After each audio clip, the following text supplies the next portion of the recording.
क्या हुआ जब केदारनाथ में आई भयानक बाढ़ से भक्तों को बचाने आए स्वयं महादेव। हाल ही में 31 जुलाई 2024 बुधवार के दिन केदारनाथ में बादल फटने से आई भयंकर त्रासदी में 4000 लोगों की जान दांव पर लगी। तो पर आखिर कैसे से महादेवी ने चमत्कार करके बचाई जाए अपने भक्तों की जांच। आज की वीडियो में एक बहुत बड़े चमत्कार से आपका परिचय करवाने वाले हैं, जो इस बात का प्रमाण है कि अगर भक्त के मन में भगवान के प्रति गहरी श्रद्धा है रहा है तो हर परिस्थिति में वे उसकी मदद करने जरूर आते हैं रही है। आगे बढ़ने से पहले बाबा केदारनाथ के सच्चे भागे भागे इस वीडियो को कर केयर के कमेंट बॉक्स में जय श्री केदार जरूर लिखें। केदारनाथ ज्योतिर्लिंगों को 12 ज्योतिर्लिंगों में से एक माना जाता है, जिसकी यात्रा बहुत कठिन होती है। और जब इस खड़ी चढ़ाई को पार करके भक्त अपने भगवान के दर्शन करता है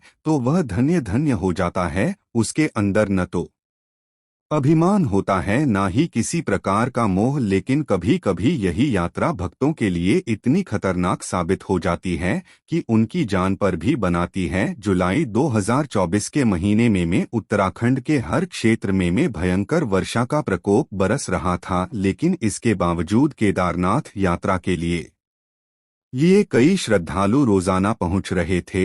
और इन्हीं में से थे सुमित शुक्ला, कृष्णा पटेल, मन्नू चिराग और सचिन नाम के 5 दो उत्तर प्रदेश के गाजियाबाद के रहने वाले थे। हरिद्वार और ऋषिकेश में कुछ दिन बिताने के बाद वे लोग जुलाई के महीने के अंत में केदारनाथ के लिए रवाना हो गए, लेकिन उन्हें इस बात का अंदाजा नहीं था उनकी यात्रा जिंदगी में वे कभी भी भुला नहीं पाएंगे। पांचों ही दोस्त एक दूसरे से काफी जुड़े हुए थे। बुधवार रात करीब 9:30 बजे केदारनाथ यात्रा करते हुए वे 5 और 2 लिंग के समीप जंगल चट्टी में पहुंचे थे। उस समय तक यात्रा के दौरान हल्की फुल्की बारिश बनी हुई थी, लेकिन अचानक एक ऐसी आवाज आई थी से सभी को भयभीत कर दी। क्या हुआ? आवाज जैसी लग रही थी मानो भयंकर बम विस्फोट हुआ। तभी सबने महसूस किया कि वर्षा का स्तर अचानक से बहुत ज्यादा तेज हो गया है। बादल फटने से गौरीकुंड केदारनाथ पैदल रास्ते पर भारी बारिश के बाद भीमबली में 20-25 मीटर का मार्ग बह गया तथा पहाड़ों से बड़े बड़े आ गए। इसके बाद राम बाधा था, भीम बलि लेने का रास्ता पूरी तरह से बंद हो गया, जिसके बाद भयंकर वर्षा से केदारनाथ यात्रा रूट पर 30 मीटर की डेस्क मंदाकिनी नदी में समा गई है। सुमित शुक्ला, कृष्णा पटेल, मन्नू चिराग और सचिन बहुत ज्यादा घबरा गए थे। इस भीषण व शाह के कारण हरण केदारनाथ यात्रा को भी अनियमित काल तक रोक दिया गया था। वे 5-2 एक दूसरे का हाथ पकड़ कर एक स्थान पर खड़े हुए थे, जिसमें कुछ सामान्य यात्री ट्रेन और कुछ खच्चर वाले भी मौजूद थे। लेकिन समय के साथ 8 वर्षा का प्रवाह बहुत तेज गति के साथ 8 बढ़ता जा रहा था। ऐसी खबर आ रही थी रामबाड़ा स्थित पुल भी भयंकर वर्षा के कारण बह चुका है रहा है। ऊपर से गिरते बड़े बड़े पत्थर यात्रियों के भय का कारण बन रहे थे।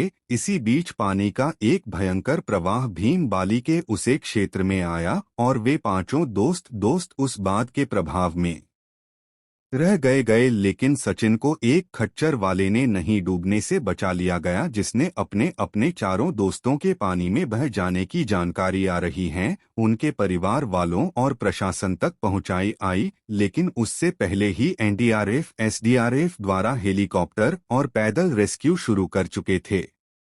कुछ ही समय में भीम वाली के उस क्षेत्र में सेवा का हेलीकॉप्टर पहुंचा, जिसमें सभी यात्री बैठ गए, लेकिन सचिन अपने दोस्तों के बिना बैठने को तैयार नहीं था। उसका कहना था या तो वह अपने दोस्तों को साथ लेकर आएगा या वह खुद भी नहीं आएगा, लेकिन सेना द्वारा जबरदस्ती उसे हेली में बिठाया गया और उन सभी लोगों को रेस्क्यू करके एक सुरक्षित स्थान पर पहुंचा दिया गया, जिसके पास सचिन के चारों दोस्तों को ढूंढने के लिए फिर रेस्क्यू ऑपरेशन चलाया गया। लेकिन 5 से 7 घंटे के बाद भी उनका कोई पता नहीं लग पाया है। सभी लोग अंदेशा लग रहे थे। इतनी भयावह कर बाढ़ के कारण उनकी जान बच पाना मुश्किल होगा, लेकिन सचिन इस बात को स्वीकार करने को तैयार नहीं था उसे महादेवी पर विश्वास रहा था। अभी तक हेलीकॉप्टर और पैदल चलाए गए रेस्क्यू अभियान में 4,000 से अधिक भक्तों को सुरक्षित निकाला जा चुका था, लेकिन सचिन के चारों दोस्त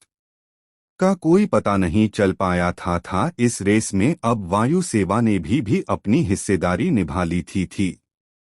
जब उन चारों दोस्तों के परिजनों को इस घटना की जानकारी मिली तो सूचना मिलने के तुरंत बाद ही लापता हुए चारों दोस्तों के स्वजन केदारनाथ के लिए निकल गए हैं। 12:30 बजे वह उत्तराखंड के आखिर में उन्हें जानकारी मिली थी कि आरएसएस के अस्पताल में कुछ लोगों को लाया गया है।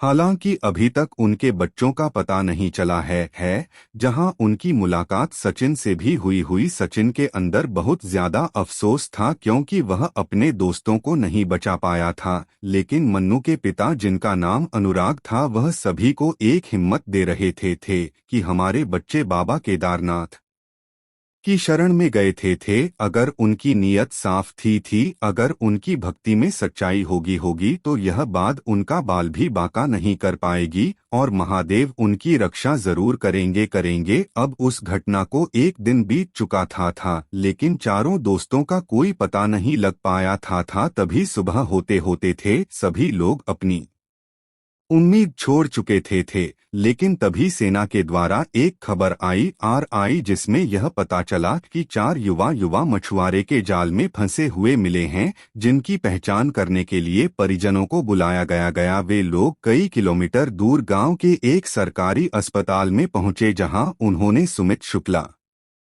कृष्णा पटेल, मन्नू और चिराग बेहोश अवस्था में आया, लेकिन महादेव का चमत्कार यह था कि वह एकदम सही सलामत थे और मंदाकिनी नदी के बाद के प्रभाव में बहते बहते इस गांव तक पहुंचे थे। कुछ मछुआरों का कहना था कि रात्रि के समय उन्होंने मछली पकड़ने के लिए ली कुछ जाल नदी के अंदर बिछाए थे।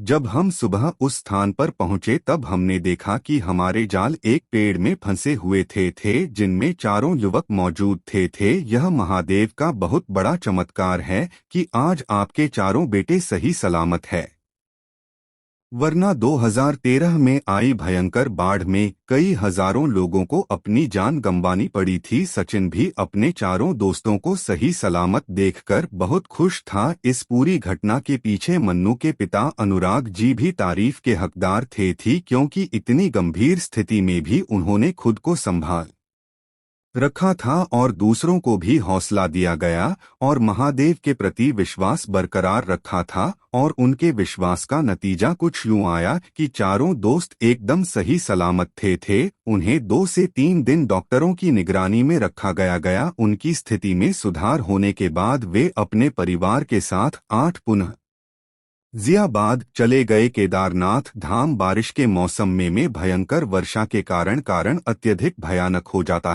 रहा है। साथ ही हम तारीफ करते हैं सेवा के उन जवानों की एनडीआरएफ ने रात में ही मोर्चा संभाला। देहरादून से लेकर केदार घाटी तक प्रशासन और शासन पूरी तरह से एक्टिव मोड पर रहा।